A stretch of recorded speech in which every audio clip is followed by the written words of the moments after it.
we have been dealing with that side of that should have never happened, and it's added unnecessary stress. I'm trying to do this without getting upset. So regardless of what happens, we can both walk away knowing that we have done absolutely everything possible. It has affected so much in our lives.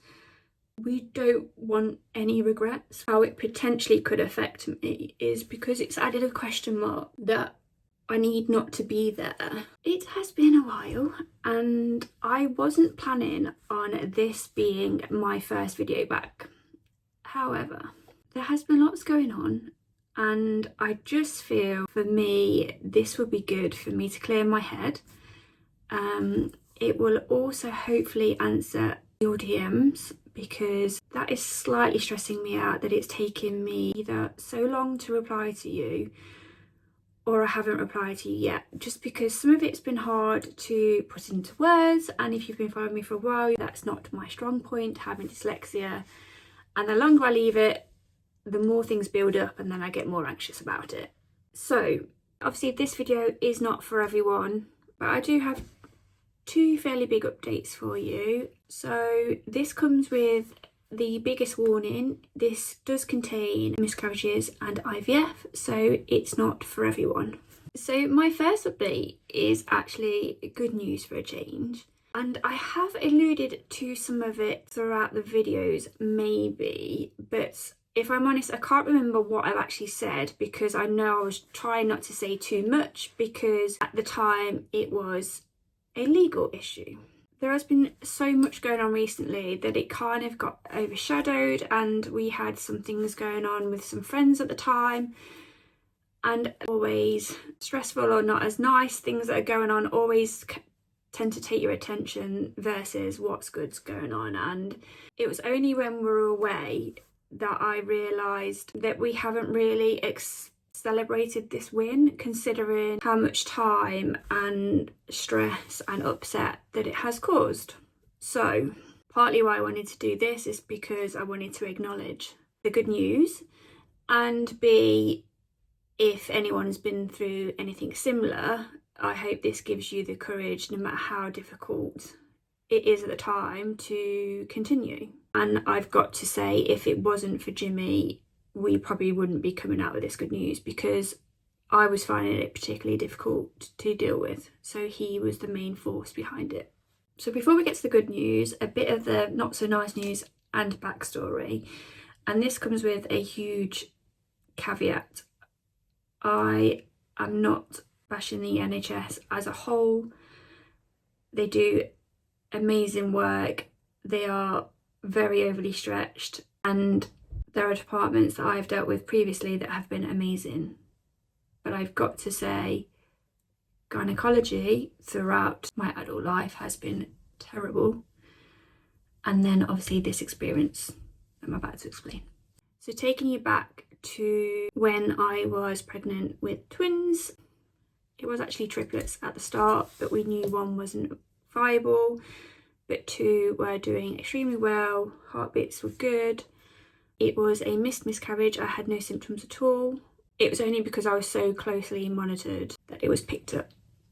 The day before, I had some very light spotting, but it was tiny, and I found out during the scan that wasn't anything to do with what was happening, was about to happen. So on this scan, wrongly thought it was just a simple scan and it'd be fine. So I went down to London on my own, not knowing that was one of probably our biggest mistakes that we still talk about, because to experience the news that unfortunately one heartbeat had stopped and the other one had slowed down, and although they told me to hope, they told me to expect the worst, because unfortunately the twins were together, and the likelihood that one was bringing the other one down, if they'd completely separated, then who knows, maybe one of them would have survived. And I remember what's one of the worst things was that I was in a clinic full of women that have been through so much, and it was a different department to the rest of the clinic. This was the sort of scan building, so everybody was there for scans, whether it was checking follicles or pregnancy scans, early pregnancy scans. The anxiety that's felt in that reception room. Let's put it this way, you can feel it. And I just remember walking out trying not to show that anything was wrong because I just didn't want anybody to panic. But I remember as soon as I walked out the doors and ran round the corner, I just fell on the floor and burst into tears because although it was awful news, again, I was just thinking, how am I going to get from here back to home? I've got a 40-minute walk and then I've got a 2-hour train journey without people questioning what's going on. It was awful. So we were told to let my doctors know what was happening so they could refer me to the early pregnancy unit. And in the meantime, I don't know if that happened on a weekend or so, that's why we went for a private scan first. So we went for a private scan and they confirmed by that time that the other heartbeat had stopped. So we went to the early pregnancy unit and explained what happened. The nurses that we dealt with were amazing, but obviously you're surrounded by lots of pregnant people, all for different reasons. Just bear me a second. The nurses explained the 3 options. Naturally, taking a tablet, which I hadn't heard great things about, or the third option was to have surgery. And the clinic said if I was okay with it, to try and opt for the surgery option because this would allow them to be tested, which would help with next steps because this was my 2nd attempt. And particularly for me with endometriosis, adenomyosis, and I have a fibroid in a position that is questionable, whether it's okay to be there for pregnancy. I have others, but they're okay, but there's one in particular that is questionable. Would help us know that actually the environment is not right and that needs looking at before doing any more IVF, including surgery, etc., and other tests. Or if they weren't okay, then it also just helps with part of the grieving process to know that they would have never have been okay and it's nothing to do with you. So we went for the third option and they explained that part of their process was that you had to have 2 separate scans by 2 different people a week apart to determine that there was no life left. Which we tried to argue at the time because I had my private scan to say, look, they'd confirmed there was no heartbeat, so therefore surely I just need one more from you to tell them that there was no heartbeats. So they said unfortunately they wouldn't be able to accept that and we'd have to follow their process. So booked in for my scan appointment, which wasn't the greatest experience because I think we had to come back for it. We had an appointment, they turned up 45 minutes late, the whole team. Again, they came in, there was no apologies or anything, and they didn't read my notes. They obviously have a spiel that they may be used to saying. They basically spoke to me like I was in a different situation. And, oh, you're X amount of this week, so we should be seeing this today, and talking to me like that. So you can imagine how I was feeling. So we had to explain to them as they were doing the procedure, no, that's not what you're going to see, and this is what we're expecting, and let's just get this done and over with so we can tick a box, basically. So we did that. All the notes were written up. The nurse went through it again, popped it in my notes to say that why we were there, why we're having the operation, that they were going to be genetically tested. That's why we were doing what we were doing. We were given a form to fill out, which we filled out again, saying exactly the same thing in there that we did. We wrote about them being genetically tested. That was why I was going through the op. Let's go back again for the other second scan, and a very similar experience that I experienced to the first scan, really, that they spoke to me like it was for a different reason that I was there, which is extremely upsetting considering what you're already going through. But they did manage to confirm what we already knew, and they managed to get me in the next day to have them removed. Next day arrived, again I'm in a ward with lots of pregnant people, which is a challenge in itself. I brought the form in that I sat down and filled out, talking about again why we were there. They explained to me that the doctor would come round and, oh no, that's right, actually the scan was on the same day. That's what they managed to sort out for me. So it wasn't the next day, it was on the same day. So I had it done first thing in the morning and then they agreed to do the op straight away after. So I went back to my bed and the doctor came round. He introduced himself to the doctor. I assumed he was the surgeon, and I went through everything again. I went through why we were there. He wrote it all down on his report. I explained about the genetic testing again, and that's what we were here for. He looked a little bit confused and didn't know where to write it. I could see him not sure, but he did write it down. And then I said, oh, I've got this obviously form that you asked me to fill out. He didn't even look at that, he just took that away. I then got called to theatre. I think there's it's really silly. It was another 2, as you're being wheeled down. I had one stop where I was asked again by 2 separate people while I was there, so I explained everything. And then I got taken down, and as I approached the theatre room, there was a lady on her phone just as I approached, and she was lovely. She said hello to me. Went into the theatre room, and I've had lots of procedures, but there were so many people in there. I've got to say 10, all sort of surrounding, doing their things while I was there. And she popped up, she went, I know this is really stressful, but I need you to tell me again why you're here. And I was like, and to be honest, at the time, I didn't know she was my surgeon. So I just said, I'm here to have them removed. I didn't at that point mention the genetic testing again. And if I'd known she was the surgeon, I probably would have. I just wrongly assumed she was one of the surgical team. Anyway, I woke up to this same lady at the end of my bed saying that she needed to discuss something with me, and that unfortunately my notes were not read in theatre, and therefore they were put in the wrong solution and therefore couldn't be tested. They did say they were going to see what they could do, but that was a general thing of it. To say devastated was an understatement. I walked out in a very similar state to the day that I walked out the clinic when I was told the news originally.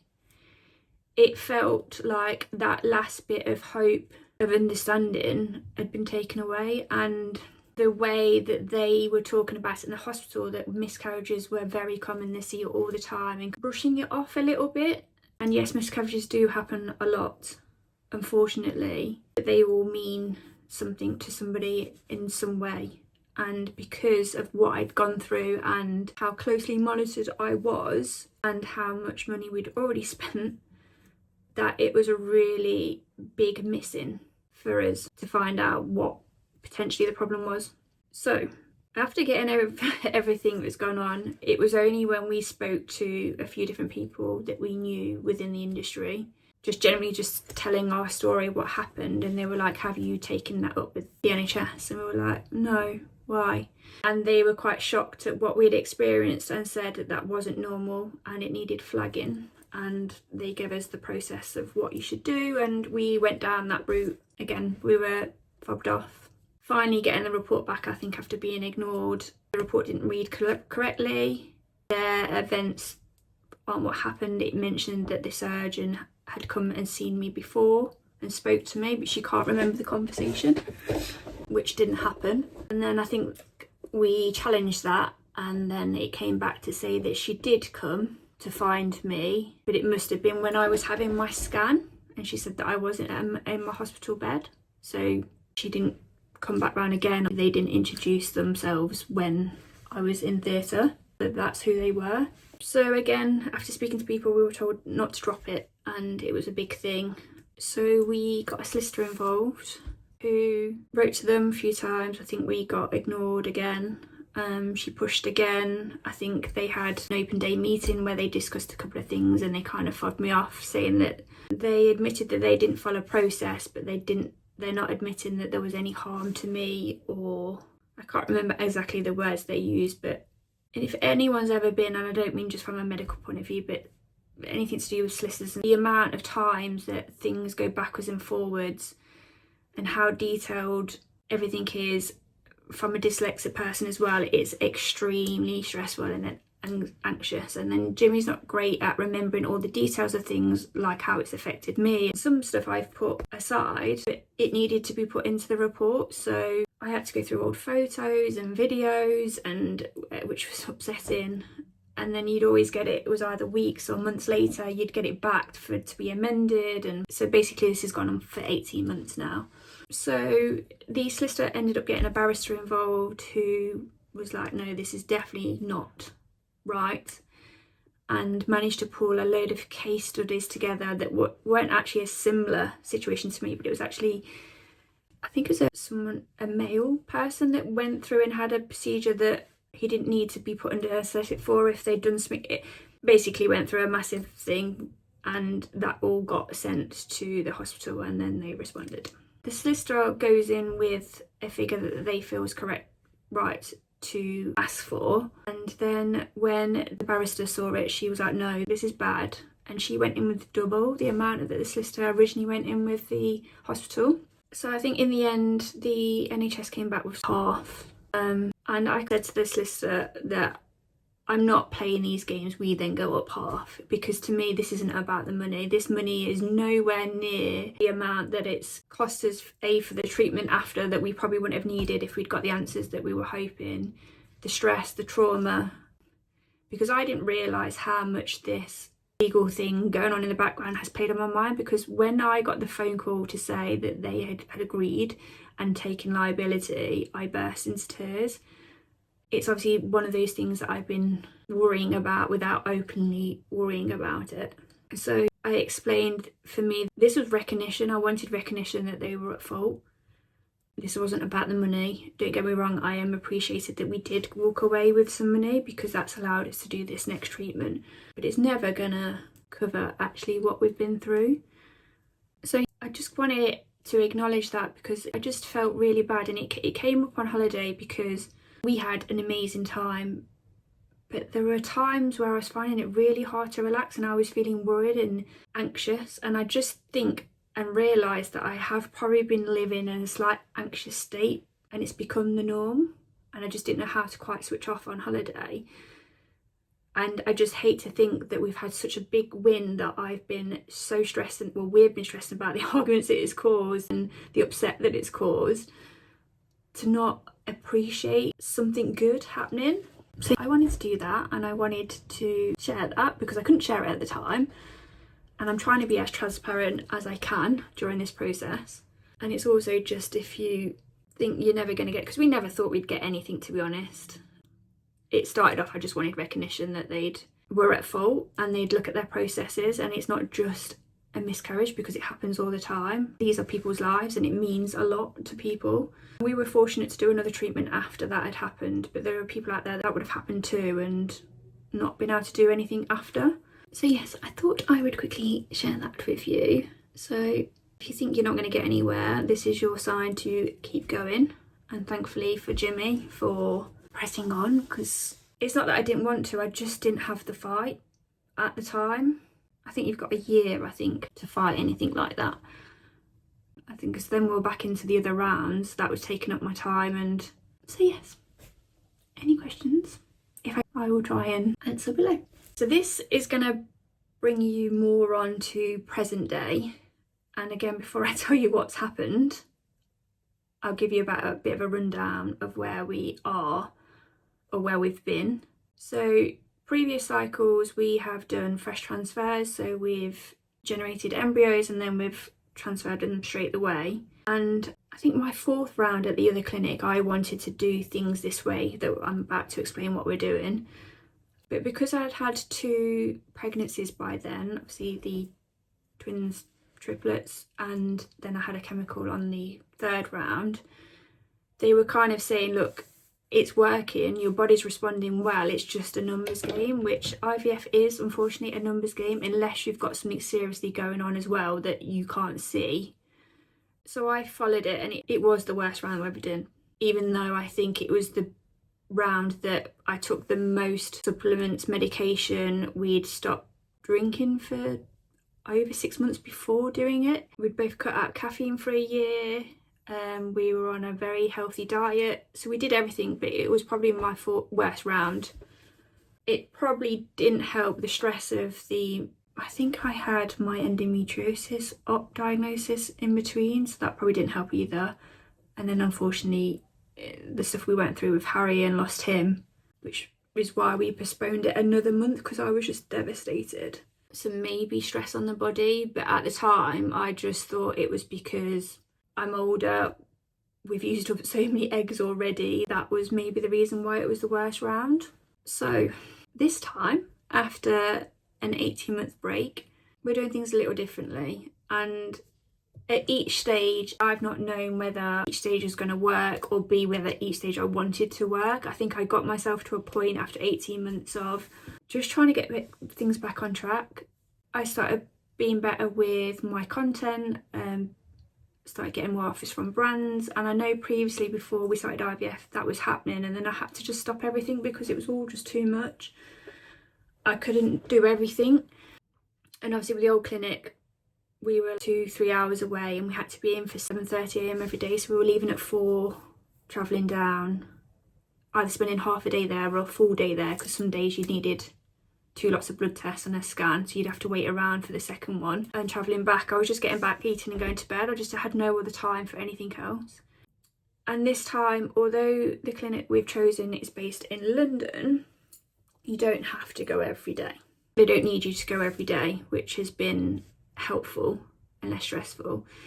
And this is a doctor that I have kept my eyes on for the last couple of years, and he was one that I was tempted to leave my last clinic for and go to.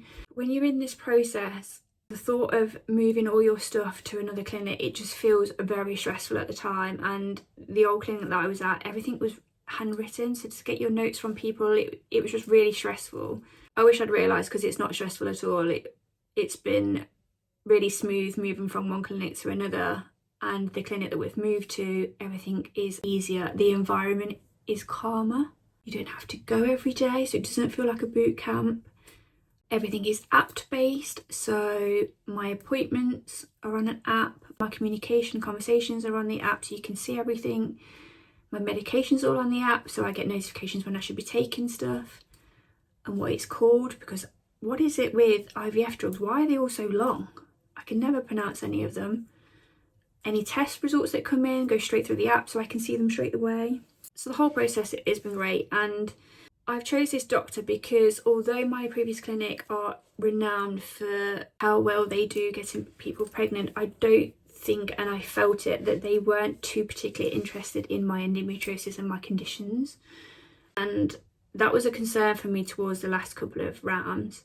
And this doctor is interested in all that, and you are on medication because you have these conditions. He tailor makes things a lot more. He listens a lot more. He's interested in your history a lot more. He's interested in working with you, listening to your ideas, because everyone thinks, oh, you're starting IVF, that's excellent. In experts' hands, you are. But everybody's different. Every treatment's slightly different, and you do have to do a lot of research yourself to understand what you want to do and what you don't want to do. The doctors guide you, but they don't ever say, this is what you need to do, this is what's going to work. It's kind of like, well, we need to try this, and then if that doesn't work, then we need to try this. You can experiment. So the whole process has been a lot better, and I wish I'd done it sooner. So the plan is this time is to embryo bank, and then I will be planning to have a operation for my endometriosis. Now, it's been 18 months since I had my last treatment, so we never knew what we were going to get or not going to get. And that's nervous in itself. So I had my MH test done, which basically gives you a rough idea how many follicles you've got and sort of how long you've got, really. And luckily for me, and promising for me, for him to say, yes, IVF could still potentially work for you, is my AMH only dropped slightly in 18 months, which was really good because I was expecting it to have dropped quite a lot. So that was positive news. Previous rounds, 2 embryos have always gone off quite fast. So I went on medication to try and stop them from doing that and hopefully make them all grow at a similar stage and similar timing. So I went on that first, but it didn't have that effect, unfortunately. I went for my scan and it looked like my ovaries had gone to sleep completely. Nothing was growing, which isn't ideal. I don't think the doctor seemed too stressed about it, but I know I've read stuff and some of the doctors don't like putting you on this kind of medication because, especially for people that are older, it can take then longer to get your ovaries to wake up again. But luckily for me, the following month, they were growing, and I think I had 7 follicles showing at that time, which is not dissimilar to previous rounds, I think, apart from the last one, which was just awful. But So everything looked promising. I went on an awful medication that made me feel so poorly, but it drops your blood pressure by quite a lot. Now I've naturally got quite low blood pressure, and so therefore it doesn't take much for my drop to make me feel very faint and sick. So for about a week I couldn't leave the bedroom or my bed. I was feeling faint and sick while lying down. And it can affect people so differently. Some people that I was talking to, they didn't have that effect at all. They were experiencing spots and things on their face and stuff, which it's not something that I tend to suffer with anyway. So I was all right in that area, and it didn't make them feel faint and sick. So I think lots of people would experience lots of different things. And I was on it for about 21 days. The first week was awful, and then it slowly got better. But it's definitely around that I felt the most sick and faint, and I've been completely off food. Or the only thing that I want is chips, potato, anything just plain and stodgy. So the round went pretty well. Responded how I should. The 2 went off as they always do. On previous rounds, we used to do an egg collection and include them, whereas he said this time, let's just let them go too big. We know we're not going to be able to use them, and let the other ones grow where we want them to be.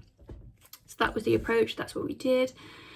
Collection, I think I came out with 11 in total, but 2 that I knew that wouldn't be viable. And then you go through the process, and I think part of what people don't understand when people say that IVF is hard or challenging or upsetting for me is you're not pregnant from the start, but because you're monitored so closely and you're constantly watching either something grow or a certain hormone you're looking for, you have weeks of this monitoring where and obviously some of the drugs make you feel like you're pregnant. It's a real weird experience, and every point is you're happy to get to, but I just know sometimes I say, oh, that's excellent, you got to that.